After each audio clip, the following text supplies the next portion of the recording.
Hey y'all, I'm T the Brand, expert lash artist and coach. Welcome to my channel. In this video, I'm about to share with y'all the real deal, holy feel, and give you 5 reasons why you should not become a lash artist. This is the stuff that we don't talk about. But before we get into this video, please make sure that if you haven't already subscribed, hit the subscribe button. I promise that you will learn and grow and love it here, and I greatly appreciate the support by you just simply subscribing. Be sure to like the video if you like the video. If you have any questions, any comments, drop them in the comment section so we can talk about it. And don't forget to turn on your bell notification button so that you're aware every time I share new valuable content. So y'all, let's get to it. Okay, so if you're on Instagram, which everybody is pretty much on Instagram, on YouTube, you probably see a whole lot of stuff, a whole lot of reasons as to why you should become a lash artist. You can be your own boss and set your own hours and make X amount of money, and that's all cute and glamorous, but y'all, it is a lot that goes into being a lash artist. So the first thing that I want to talk about in being a lash artist is how expensive it is. This is not a get rich quick kind of situation or occupation, y'all. Being a lash artist, especially when you're starting up your lash business, it is going to cost you money. And here's why. You want to make sure that you book with a trainer who is very knowledgeable, who's going to give you all of the things that you need to be able to service clients. And you don't want just any kind of old put together lash kit. No, you want to train with somebody who's going to give you professional quality products so that you can start off being successful in the head of the game. So booking a training, depending on what all you're going to learn, who you're going to train with, what you're going to get, that can be expensive, but it's worth it if you're going to stick to it and weather the storms and the hard times and the broke days of being a lash artist. Secondly, products are so expensive. And in the beginning of my lash journey, I spent so much money. And when I say so much, I mean thousands of dollars trying to find the best products for me and for my clients. Lashes, good lashes are hard to find because a lot of times they'll feel soft or they'll look good, but when you get to trying to make your lash fans and pulling them off the strip, they come off the strip raggedy at the end. They're hard to fan out, or either they just don't really fan out. Y'all, lashes can get expensive. Adhesive can get expensive, especially if you're trying to master retention. Most of the time, lash artists think retention issues are all because of the glue, but that's a matter of a bunch of factors. And so you'll spend money on adhesive, trying to find the best adhesive to help with your retention, to help with your fan making, and just that works best with your lash speed. Tweezers are also expensive. Well, not really. A good pair of tweezers are running you maybe about $20 to $30. Excuse me. And so, but that can be expensive because you need multiple pairs of tweezers. So by the time you get isolation tweezers, fan making tweezers, you done spent $60.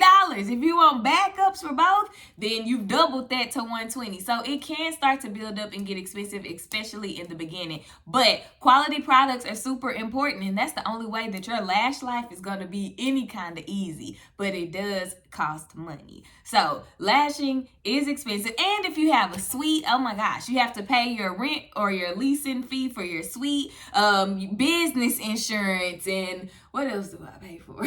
A bunch of stuff. Subscriptions for apps like Canva so that you can create your content. All of that stuff adds up. And so it can be really expensive, especially in the beginning, being a lash artist. So that is number one. And how I combat or how I make that work for me, I've just had to over time adjust how I use and spend the money that I make. When I first started, and that was my only source of income, obviously everything that I was making, I was having to buy, little pieces of inventory here and there, but also pay the bills that I had. So I wasn't able to really save much, and I didn't get business insurance and just everything at one time. It took time to build up to be able to pay for that stuff realistically. So don't put any extra pressure on yourself, but definitely be aware of the expenses that you'll have as a lash artist.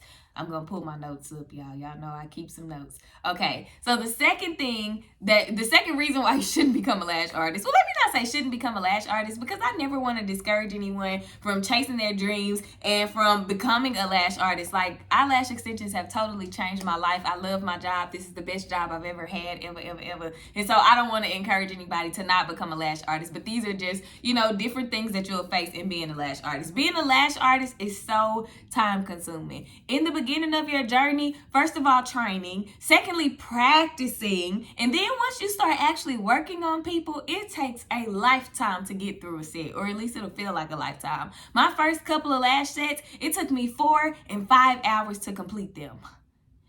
Although my time is cut like more than in half now to complete full sets, it still takes time. And if I have multiple clients during the day, which most days I have like full days of clients, I'm sitting down all day, and it's just, time consuming. All you're doing is lashing. And then outside of lashing, there's content creation. You are going to have to spend time learning how to create content, learning what your target audience is going to like to see, learning how to work the actual app or platform that you're going to use to create your content, thinking of ideas and ways to share valuable content so that your target audience, will see the value in eyelash extensions and book with you. All of that takes time. And then, of course, marketing and branding. That was probably next to lashing on the long time what it took me to learn. Like, learning how to establish a brand, which is your business identity, and making or creating it to where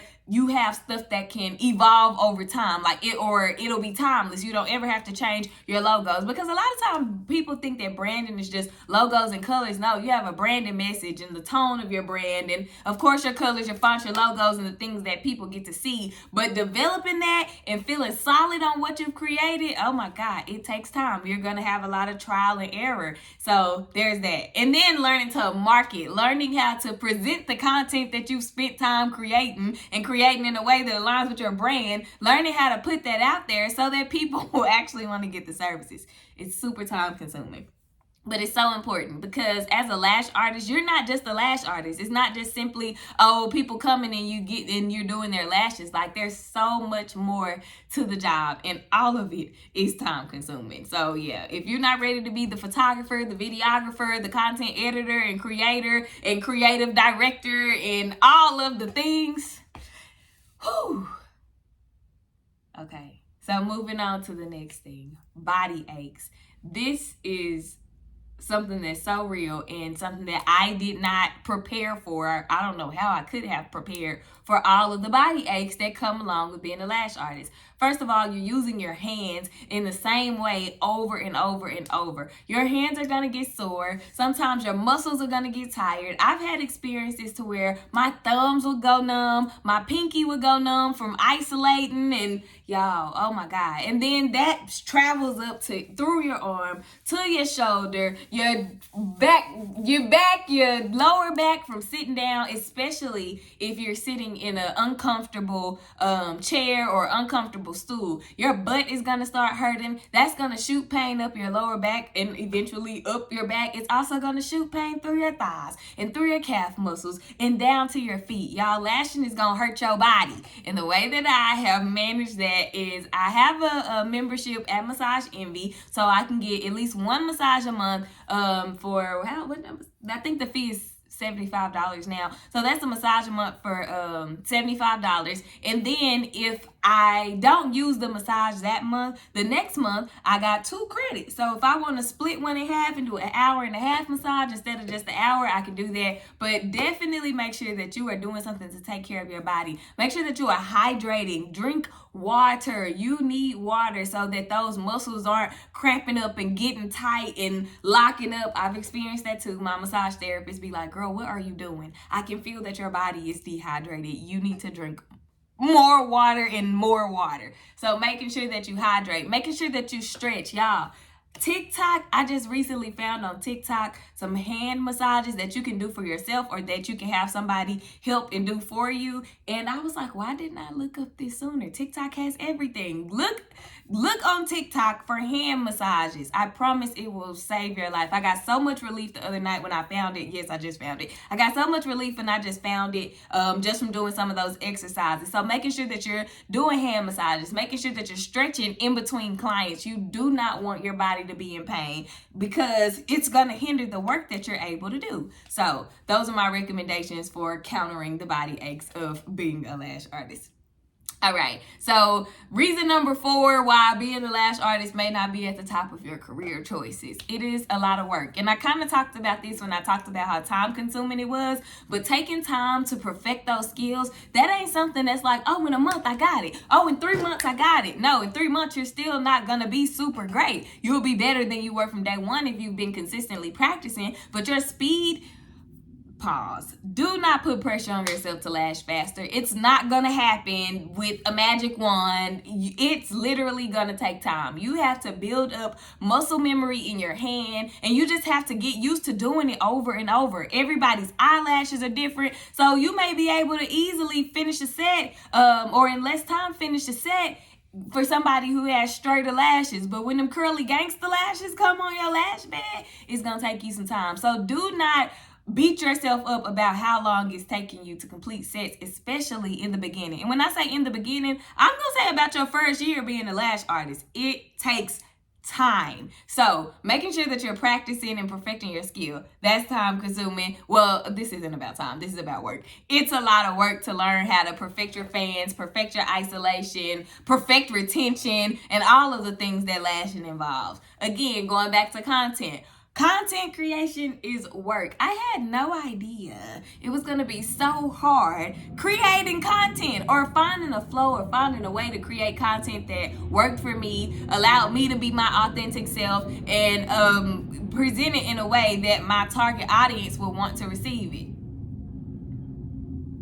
So content was a thing. And then again, as I spoke about in time consuming, marketing and branding. Learning how to do that takes time. It's all trial and error, especially in the branding phase, because you're trying to create something that will last, like I previously said. So some stuff you'll like, y'all. I would create content and love it, and my page would be full of it on Instagram, and then one day I would look at it and be like, this is completely horrible. This is ugly. It's too bright. It's just too much. And I wouldn't want to book with me looking at the way that my page looks. So I would wipe my Instagram page out and start all the way over with new content that I created. And although it was time consuming, although I felt disappointed in myself and was over it, in the end, it actually was all worth it because I found what worked for me and what worked for my target audience for them to become my client. So do not give up. Just keep going with your branding and learning how to market. You got to learn how to talk to people and present your services and yourself in a way that'll make them want to come book. I always try to give this tip when I'm talking about marketing. You can post lash extension, your pictures of your lashes all day, and you can be the best lash artist in your city, in the world. But if you don't know how to market, if people don't trust you, they're not going to come to you. They need to trust you before they can trust you to do their services. So learning how to market not just your services, but yourself is time consuming, and it's a lot of work, and it's all trial and error. So that's reason number 4. It's a lot of work. And my advice on that is just don't give up. Keep practicing. Really critique yourself, but give yourself constructive criticism. Don't beat yourself up. It's new. Anything that you try to learn is new, and it's going to take some time and it's going to take some work, but just don't give up. That's the best that I can give. And I don't want that to sound cliche or anything, but that's literally what I did. I didn't give up. When I didn't like something, I changed it. When it wasn't working, I changed it. And you can't just be like, oh, it's been 3 days and this ain't working. No, give yourself at least 60 to 90 days to see if something is working or not. And I say 60 to 90 because after about 2 months, you can kind of start to see, okay, this ain't biting and I need to create a plan to change it. So you need to be writing out and documenting everything that you are doing so that you're not just spinning your wheels. You have something to build from and to critique and change from, and it's not just, oh, let me just scrap the whole plan. No, what in the plan is not getting you where you want to be, and then fix that thing. So that's my advice on that. Again, it's a lot of hard work. And then lastly, the fifth reason why you may not want to put lashing at the top of your career choices is because of difficult clients. Now, I am super thankful that I have not had to deal with an abundance of difficult clients or an abundance of difficult situations involving clients. But in cases where people are rude and they're disrespectful and they don't show up on time and they want to always change their appointment time, and oh, I know my appointment was at 12, can you get me at 2:30? Or now can you fire them? And I know, especially if you're a beginner lash artist, you want the money. So you're going to try to bend and stretch and make it work. What you're teaching your clients to do is disrespect you. You are teaching them that they don't have to value you or your policies. And policies are super important to have. They are boundaries that protect both you, your clients, and they keep you out of some sucky situations. So make sure that when you set policies for your business, that you are holding up to them, that you are abiding by them, so that when your clients have to be accountable to them, it's easier to do. Now, that was a really hard thing for me. It's like, okay, after this amount of time, like, I'll cancel your appointment. I've literally had a situation where I had to cancel somebody's appointment, and right after I canceled it, they pulled up in the parking lot, and I had a choice to make. Either I can still do your lashes, or I can stick to my policy so that you know the next time you can't do this. You have to be on time. And I gave you an extra 15 to 20 minutes, as a grace period. And I canceled the appointment. And although I didn't make no money, I stood on my boundaries that I set. And I believe that has helped me build a successful lash career as I have. So difficult clients, don't let anybody come in and disrupt your peace. You are the boss. Be very tactful, be very respectful. Of course, be understanding. Everything is kind of case by case. In cases of emergencies, if somebody has to reschedule the same day, whatever, you can flex on them, but definitely stick to your policies as much as possible and as much as necessary, which is all the time. And fire difficult clients. You will get the clients that are supposed to be your clients if you take the time and do the work to learn how to market and brand yourself and your services. So y'all, that is all my feedback or all my advice for why you may not want to become a lash artist, and how, if you do become a lash artist and experience some of these things that you can do to work through them and help your experience be a little bit easier. I hope that this video was helpful, and if it was, please make sure that you like the video. Let me know in the comments that this helped you, if it helped you. If you've experienced any of this, let me know in the comments and let's talk about it. Turn on your bell notification button so that you know every time I share new valuable content, and do not forget to subscribe to the channel. Again, you're gonna love it here and you're gonna grow here, and I'm just glad that you're watching this video to begin with. So y'all, that is all for this video, and I will see y'all in the next one.